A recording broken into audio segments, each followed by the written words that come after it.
Hello, hello, hello, and welcome back to another episode of the Believe in Lions podcast. We officially know who the Detroit Lions will be facing in the divisional round of the playoffs. It's the Tampa Bay Buccaneers after they blow out the Philadelphia Eagles. And of course, I am joined by a man who knows a little bit of something about beating the Tampa Bay Buccaneers, picking off the Tampa Bay Buccaneers. It is the one, the only, the all pro safety interception leader, Glover Quinn. Yeah, and you know what? That Tampa pick was actually kind of tight. When people It ask me about really that pick, was. they ask me about that pick all the time. It was dope. So, and what's crazy is I should have had 3 of them that game. 3 that game. 3. And ended up with 1. So, it worked out. It absolutely did work out. Would you say that's probably your most impressive or most athletic interception, or how would you rank that among the interceptions? Um, when you say like most athletic, I think about interceptions like the one I caught against the Tennessee Titans where I'm running full speed basically towards the sideline, and to be able to control your body, stop your body, catch a ball, get toes down, and stay in bounds, right? Or like the one I caught in New Orleans, um, running towards the sidelines, jumping in the air, floating down backwards, and then still be able to get both feet down. To me, some of those seem more athletic. This one was cool just because it was a slide. Yeah. It was a one-handed slide. So to me, that's more just ball skills, hand-eye coordination, awareness because the sideline is right there. It's a lot. But when it's your time, man, it's your time. And that just happened to be my time, my year. And everything was just falling into place. And as we know, anytime the ball is in the air, it is GQ time. It is that mentality. You are coming down with the ball. And hopefully the Lions have the same mentality against the Tampa Bay Buccaneers. We did face them once this year. Baker Mayfield, 0 touchdowns, 1 interception. Love to see that, though I know probably be a couple more interceptions with you out there. You know what? I never liked playing against quarterbacks like Baker. Really? They didn't throw it enough. I didn't like the quarterbacks that didn't take risk. That's why I liked playing against the greats, the top quarterbacks, because they believe in their guys and their arms so much that they're going to throw the ball to who they want to throw the ball to. Whether you think you got them covered or not, they're still going to throw it. And I like it because you're going to give me an opportunity the same way you give your receiver an opportunity. And more times than not, when the ball goes in the air, yes, I'm going to come down with it. At least I'm going to try. But Baker would have been a type of quarterback that don't want to turn the ball over, keeps it safe, checks it down, only throws it to the wide open guys, never really taking a big risk. So I would have had to get something cheesy off of Baker, in my opinion. The way we was playing. But this right here is kind of a newer Baker. He's got a little confidence. He's led them to the playoffs. He's probably hit some incentives on an incentive-based contract that he had. So he's probably feeling really good about what he's done in Tampa, and hopefully he's found him a home where he can, grow and probably finish his career or whatever he wants to do, right? Baker seems like a guy that can go from a starter for a while and then lead into a backup role and just be that type of guy. So he probably could play for a little while longer. But, to solidify some of his prime years, in Tampa, seems like he's found a spot. I think it started a little bit last year when he finished up in with the Rams and McVay. It might have been a year before one of them, but just getting a little confidence. Obviously, he can play. He's a number 1 pick and all these different things, right? So obviously, he has the talent.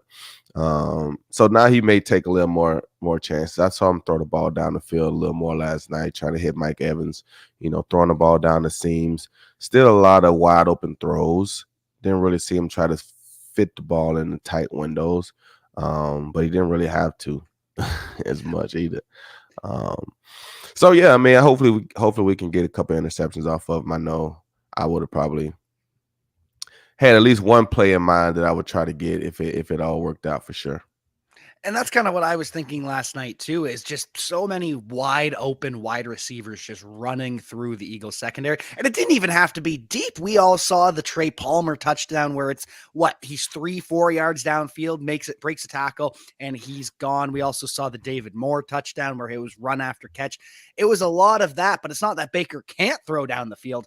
He did it last night. He just didn't have to at the volume that you often see. But 337 yards and 3 TDs.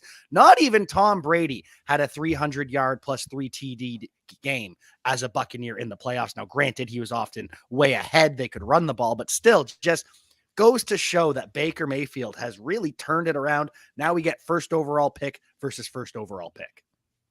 Yeah, man, and it was the same thing last week for Jared Goff, right? And I think it's cool because a lot of times these first overall picks as quarterbacks, you don't really see them.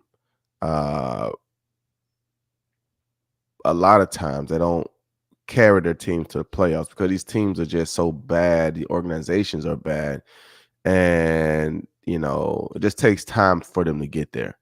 And when you think about it, you know it hasn't changed. Stafford is a number one overall pick, but he's not playing with his original team. Jared Goff is a number one overall pick. He's not playing with his original team, right? Now, yes, Jared Goff was able to get to the Super Bowl with his Rams team. Stafford was able to get to a few playoff games, never got a win, but then they end up switching teams, and now they're still the number one talented guy that they were, but they're on different teams. Same thing for Baker. So now you've taken those guys who are talented and put them on some teams or better organizations where they can flourish, and they're doing that. And so to have all these number one quarterbacks, I mean, you look at the other side. I mean, Lamar Jackson is up there. CJ Stroud, I know he was number 2. He's up there. Patrick Mahomes, all these first round quarterbacks, Josh Allen, first round quarterback. So I know that wasn't number one overall picks, but they're still top guys. So it's good to see these top quarterbacks, showing up in the playoffs and being able to lead their respective teams, whether it's their original team or not. So it just makes for fun games. And so now Jared Goff is against Baker Mayfield. And the thing about when you play a team twice, it's tougher to beat a team twice. You generally the variables and the factors are a little different, right? We went to Tampa and got a win. Now they got to come to Detroit. It would be tough for them to come to Detroit and get a win. I will say that. So I like the matchup for the Lions. I think the one thing that we're gonna really have to make sure that we can take care of in this game are the linebackers. Because if you remember in week 6, we had a healthy Sam Laporta, and Levante David was on him pretty good. Their linebackers in Tampa can play. They're athletic, and that could take away a lot of what Detroit likes to do in the middle of the field with the running backs, with Laporta, Amon-Ra St. Brown, all those guys. So we got to make sure we have a plan for that. Yeah, the interior of that defense, both covering the tight ends, 11 targets for Sam Laporta last time, 4 receptions for 36 yards. That's a win for the Tampa Bay Buccaneers. Now, the Lions were missing both their running backs. David Montgomery starts the game. He goes down. Jahmyr Gibbs did not play. So only 34 rushing yards from the Lions last time these two teams faced. Part of that's the linebackers. Part of that's Vita Vea. He is just a monster up the middle. The one man who can stop the tush push of the Philadelphia Eagles. But now you have a healthy David Montgomery. You have a healthy Jahmyr Gibbs.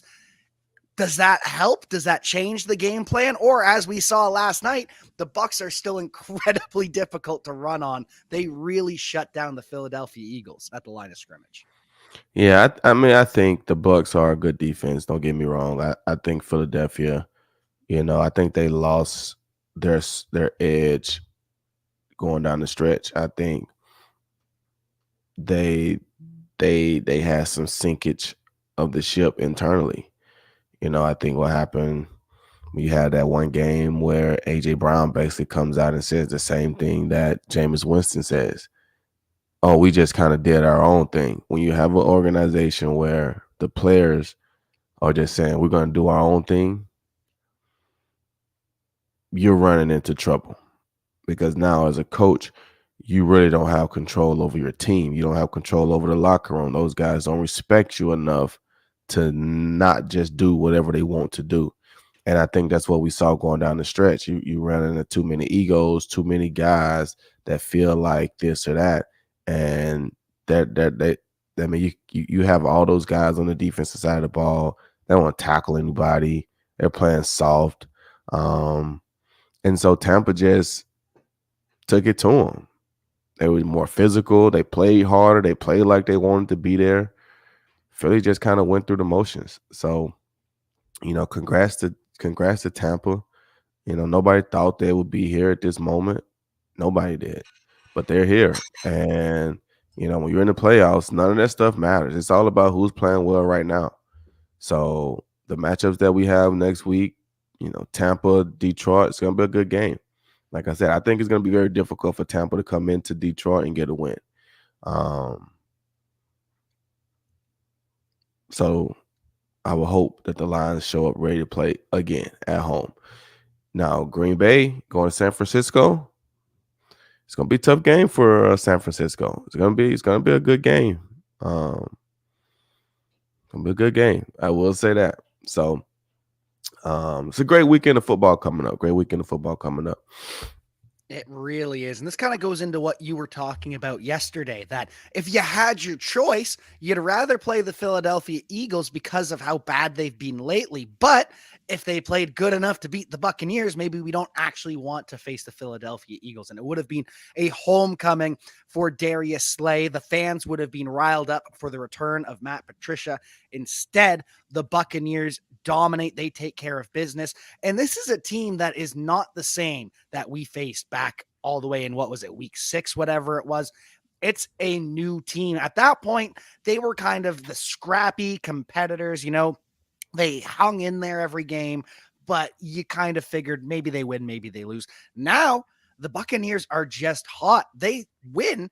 Baker throws for over 300 yards. Mike Evans and Chris Godwin both under 50 yards receiving. They just figured out new ways to move the football. And I got to tell you, that scares me a little bit watching the Lions secondary. Now, it's different. The Buccaneers last night were able to break tackles and go catch and run. That is something that the Lions have actually been able to stop. It's when they get behind them in the secondary, that's when the Lions really start to struggle. The deep ball versus the catch and run. Right, and that's so when you talk about those things, that's what's scary. Because if you look at last night, Baker Mayfield took a few shots to Mike Evans. He dropped them, right? And he don't drop them very often. Nope. Mike Evans still running past those guys. And, Darius Slay, I know he's coming off of a knee injury, but he's still fast. Bradbury, I think he's took a dip. It's just my personal opinion. So what you saw last night, Slay coming off of a knee injury, James Bradbury just not really playing great. I didn't see those guys up in their faces a lot. So it was a lot of off coverage. And when you play a lot of off coverage, yeah, you're going to get those short passes. And when you realize that the Eagles DBs don't want to tackle, okay, well, that's going to be what we're going to do, right? So when you look at the Lions, hopefully they're not going to play off of these receivers, although you have to respect these receivers, right? Mike Evans, Chris Godwin, those are two viable options in the NFL, right? Mike Evans been doing it for a long time. So you're going to have to mix up your looks. You can't just show them a press look all the time, because you don't want to get into deep balls and jump balls with Mike Evans. He's made a living over his career winning down the field balls. And you don't want to play off of him all the time and give him those little short passes that put you in those situations where you got to make really good one-on-one tackles. Because that's tough. Yeah, I know some games you do it a lot better than others, but it's still tough. And so they got to do a good job of mixing up their looks when they're playing off, when they're playing press. Don't show it to them so fast. Mix it up. Don't give them any clues, and try to slow those guys down in their thinking process. Otherwise, not saying that they're not going to be able to handle it, but we'll probably see more shots down the field just because of those two wide receivers and them probably not respecting Cam Sutton and Vildor at the corner. And that's something that we're going to be watching all week in practice. We're going to be watching in the game. It's just how do they match up with the explosiveness of the Tampa Bay Buccaneers? Because as a run game, I'm not particularly worried. I mean, the Buccaneers, they did have some success last night moving the football, running the ball, average over 4 yards per carry. Rashad White did end up getting a little bit banged up. Hopefully, he is able to play against the Detroit Lions. 75 yards on 18 carries, so that's pretty good. Last time, when the Detroit Lions faced the Tampa Bay Buccaneers, we had 35 yards rushing from the Tampa Bay Buccaneers as the running backs. And Baker's not a mobile quarterback either, because we see so often the Lions shut down the running back, but the rushing yardage gets skewed. Now you don't have to worry about Baker taking off and running the football. And we know that the Lions, as long as they play their game, it's going to be fine. So it really all comes down to, can the Buccaneers passing game keep up with the Lions passing game? And can the Lions defense do enough, make enough plays, hold them to field goals in the red zone like they did the Rams? That's going to be the key. Yep, that's going to be the key. Defensively, we're, like you say, we can't give up the big play. Can't give up the big play. And like I said, we saw Baker take some shots last night. He's going to take some shots. We saw Puka get behind us for a touchdown. We saw Atwell. That's the same type of plays that Mike Evans make, the Puka one, and Chris Godwin, the Atwell one. Those are the same type of plays. So we can't allow those things to happen. But then the guy that caught the little pass last night and realized that the Eagles didn't want to tackle and comes up, he's one of the fastest guys that was at the combine. I think it was number 10, Palmer or somebody, right? When you get those little guys that make plays, now their confidence gets high, right? And so when you're so worried about Chris Godwin, Mike Evans, you let those little guys catch a pass, and they're in space, and they're fast, and they're hard to tackle. And we saw that a couple of times yesterday, right? So keeping the big plays off of you, like you said, right? And definitely in the red zone, you got to be able to lock it down in the red zone and just understand what they're going to try to do, right? That's the biggest thing. You never know exactly what play they're going to call, but you understand what they like to do. You understand who they like to go to. That's who teams are going to try to go to. So if they get in the red zone, who is their number one red zone target? I would assume that it's Mike Evans, but I don't have all of the stat numbers. They may have the numbers that shows he actually goes to this guy more than Mike Evans in the red zone. We haven't seen a lot of fade balls from Mike Evans over the years, right? So maybe he's more of a 50 to 30-yard line deep ball guy so he can run past you, catch it in the end zone, right? Maybe he's not an inside of the 10 fade route type of guy. So we don't have they'll have all that information because they have the film, they'll study it. But no big plays, tough defense in the red zone, holding the field goals, we get touchdowns. I think that's a good formula. And for me, this is just anecdotal. I don't have the numbers behind it, but it feels like Mike Evans, like you said, they're not looking for the jump ball. Instead, it feels like they're more looking for a slant, some way that he can box them out, an over and a curl settling back in the end zone. They like that from him, and they like that from the big body tight end, Cade Otton, as well.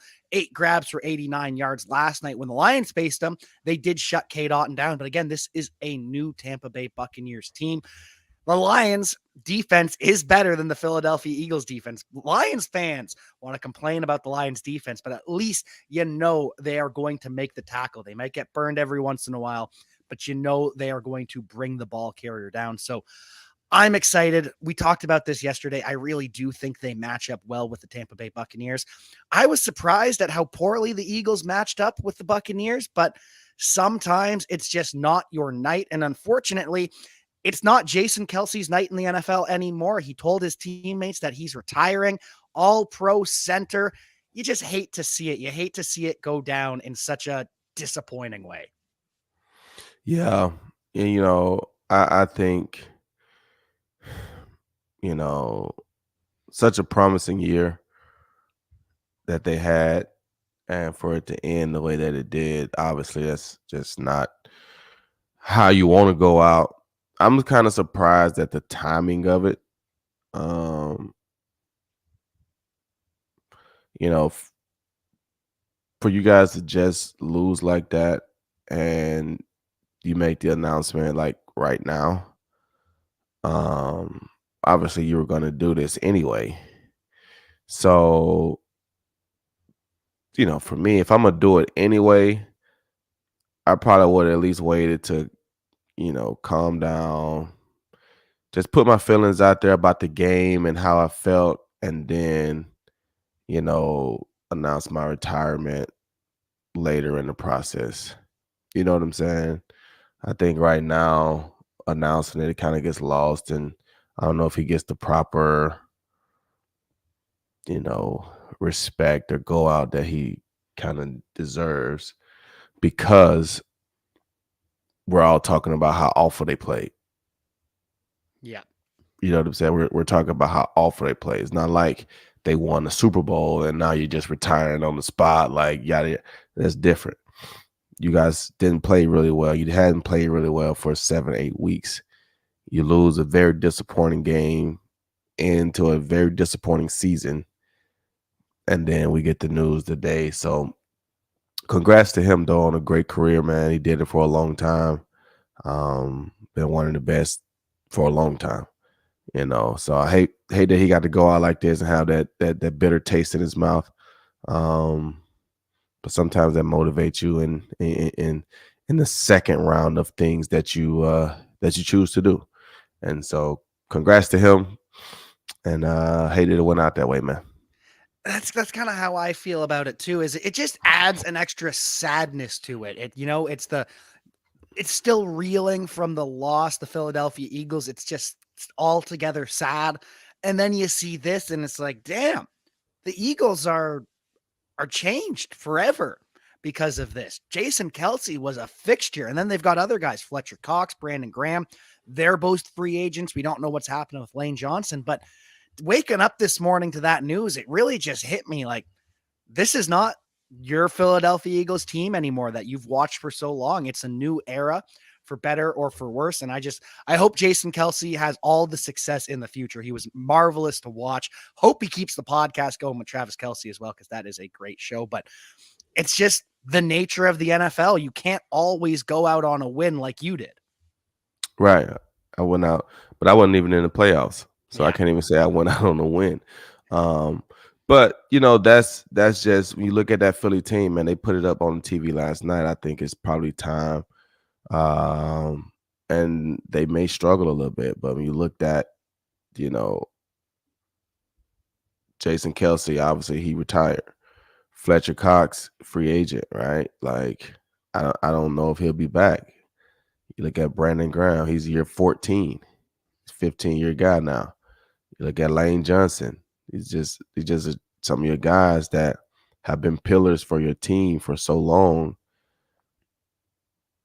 Sometimes you just gotta start over. They got a lot of young talent on the defensive line, and Jordan Davis and Jalen Carter, and even Hassan Reddick. I don't think he's an older guy. I mean, he's a veteran in the league, but you look at Darius Slay. Darius Slay is in year 13 now, or something like that, right? 12, whatever it is. James Bradbury. Those guys are getting older, right? Slay having the injury last night after coming off an injury, dealing with different injuries throughout the year. As a corner, when you start to have these knee injuries and hamstrings and legs and all these different things, and now I think he went out last night with a back or something. It starts to get tough. Not saying that there's going to be some change, but you got to feel like there's going to be some change. Something has to happen there between either the coach, some players. Something has to happen there, and so It's a sad ending, but hey, man, it's the NFL. Like you said, we don't all get to go out like Peyton Manning, we will say, or you know what I'm saying. We don't all get to do that. Um, Not Tom everyone Brady, can be Jerome Bettis winning the right, Super Bowl in your hometown in your as your hometown, final all right. game. Yeah, everybody can't do that, but you know, we all can go out. He can go out healthy, and he can look in the mirror if he can look in the mirror. Because I don't know him personally, but if he can look in the mirror and feel like Jason Kelsey gave the NFL, the Eagles, everything that I had left in the tank, and I can walk away proudly, then I think he'll walk into retirement and do great things. If he has any doubt in his heart about if he gave it everything or if he whatever, then he'll have the itch to want to come back because you just feel like I left a little bit out there. And so hopefully he can look in the mirror and be proud of what he did and walk away for good. Absolutely. And it's a changing NFL landscape all the time. The Lions offseason has not started, but it has started for so many other teams. We're not going to get into the nitty gritty of the coaching thing, but I did want to ask you, Ben Johnson has 5 interviews this week to be a head coach. He's talking to the Commanders. Apparently the Commanders are all about Ben Johnson and they want to hire him. We'll see if that happens, but he's interviewing with the Panthers, the Falcons, the Titans, and the Chargers as well. Whereas Aaron Glenn, he's interviewing with the Commanders, the Falcons, the Titans, and the Chargers. Of those 5 teams that Ben Johnson's interviewing, only the Panthers aren't also interviewing Aaron Glenn. And so for me, I just want to know, what's it like as a player when your coaches are being interviewed, if you've ever been through that experience? Sounds like all the interviews are going to be done Friday, Saturday, and the game plan's already going to be put in by then, obviously. But is that a distraction as a coach, as a player, as a team? What is it like going through that? I mean, it's different. It's weird, especially if the media is getting involved and asking you questions about it. But you obviously see the headlines, you see what's going on, and so um it's definitely there. You know what I'm saying? And the coaches try not to talk about it. They try to stay, focused on the game plan, but it's definitely there. And sometimes, you can see it in their demeanor, their body language, their just a lot going on. You can see it on their minds. I dealt with it a few years with Terrell Austin, who was, always up or supposedly up for head coaching gigs or whatever when he was a D coordinator in Detroit. And you can see it in those years of, we're in the playoffs and it's just a lot going on. So hopefully Ben can, handle all those things, uh, stay focused on the task at hand, because at the end of the day, if these teams are waiting to interview you, then they are really interested. And your value is only going to go higher the more you win. You win the division round, it's going to be higher. You get to the NFC Championship and win that one, it's going to be higher. You go and win a Super Bowl, it's going to be higher. So continue to focus on you and the team, and all that other stuff will take care of itself because they're obviously waiting for you. And it just pads the resume. Obviously, I don't know, but I hope NFL teams aren't letting one game decide who they're going to hire, who they're going to fire. But you never know. Just keep stacking that resume, keep getting wins, keep preparing yourself for the future. And we got to hope that the Lions are prepared for the Tampa Bay Buccaneers. I have no doubt in my mind that they will be. I have no doubt in my mind that the crowd is going to be as electric as it was in round 1. This is going to be a loud stadium. This is going to be a fun game. Any predictions, whether it's the score, whether it's things you're looking for? What kind of final things are you looking at with this game coming up? Well, I honestly think this game will probably be a lot like the last game from a scoring standpoint. Um, the Lions are playing really good at home. Defensively, they've been playing really good. They seem to be pretty healthy as well. Um, Tampa has 2 good wide receivers. They got those other guys that's making plays. But I just think the energy in the building, the excitement, I think the Lions will be able to take care of these guys.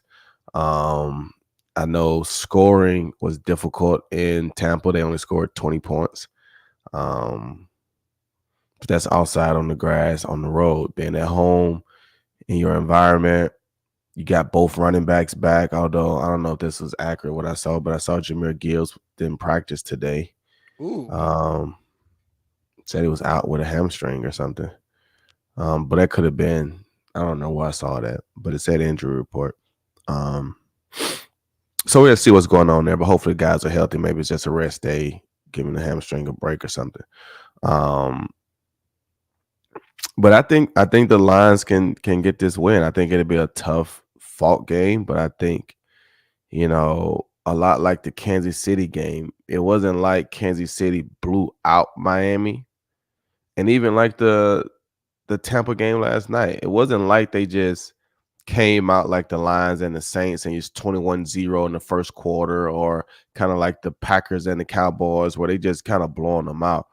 It's just kind of like slowly, methodically, you go from 7-0 to 10-3 to 13-3 to 16-10. And then next thing you know, it's 22 and then it's 30. And you kind of like catch hold at the end of the game with a big play or a turnover or something like that. And so I can see the score being like a 27 or 31 to like 13 or 27-17, something like that. I could see the Lions winning this one by 10 to 13 points for sure. And it would kind of be similar to last time, too. It was 10-3 at half last time these two teams faced. It wasn't the blowout that the final score indicates. When you beat a team by 14 points, you think, okay, probably a blowout. It wasn't. And so I can kind of resonate with that. I think that this is going to be a fun game. It's going to be a competitive game. The Buccaneers are going to come out strong. I just think the Lions are going to come out a little bit stronger. For sure. I agree 100%. I think the Lions will be, I think they are a mature team, and we said this earlier in the year. I think what they went through last year and just being able to mature and have the right pieces in the right places at the right time, and guys are healthy. Um, that means a lot. And I think those guys can sense it. The closer you get, man, the closer you get. That's really what it is, right? You're one game away from being in the championship game. So I think they'll be focused. I think they'll be locked in. I think they'll be ready to go. And I think, we'll be either hosting the Green Bay Packers or flying to San Francisco. So I think it'll be a good game, though. I'll be there. It's going to be a great game. We're hoping for another W. Glover Quinn seems to be the good luck charm for the Detroit Lions. So far, 2-0 when GQ is in the stands. Let's send that to 3-0. Let's send it to 4-0 next week, whether it's the 49ers, whether it's the Packers. Let's keep this train rolling. But until then, we will see you next time. Peace. Awesome. We will do our little 90-second and we'll get you out of here. All set? Yep. Cool. Thanks, Courtney. Glover, the Lions are headed to the second round of the playoffs against the Tampa Bay Buccaneers, a team that the Lions beat 20-6 earlier in the season. What are you going to be looking for the second time around? Because it's not easy to beat a team twice. Definitely not easy to beat a team twice. And the things I'm going to be looking for is we got the two running backs playing this game. So hopefully that takes a little more pressure off of Jared Goff and the passing game. We saw Levante David. He probably got the better of Sam Laporta in that last game, right? Now Sam Laporta is a little injured. We got to see how that matchup is going to go. And then you want to see how the defensive backs are going to match up against the Buccaneers wide receivers. Mike Evans, Chris Godwin, and those other guys that started to make plays and showing that they do have some run after catch ability. My two biggest questions are number one, can the Bucks keep pace with the Detroit Lions offense? And number two, can the Lions cover the Bucks wide receivers? It could be an explosive game, or the Lions could handle it like last time. Any score predictions for this one? I'm not real sure of a true score prediction right now, but I do have the Lions winning this one probably by 10 points. So if I had to say anything right now, I'm gonna go 31-17 or 27-13, somewhere in that range. Absolutely love it. This is going to be a fantastic matchup. The Lions could get the win, head to the NFC Championship against either the 49ers or the Green Bay Packers. No matter what happens, it's a great time to be a Detroit Lions fan. Back to you, Courtney.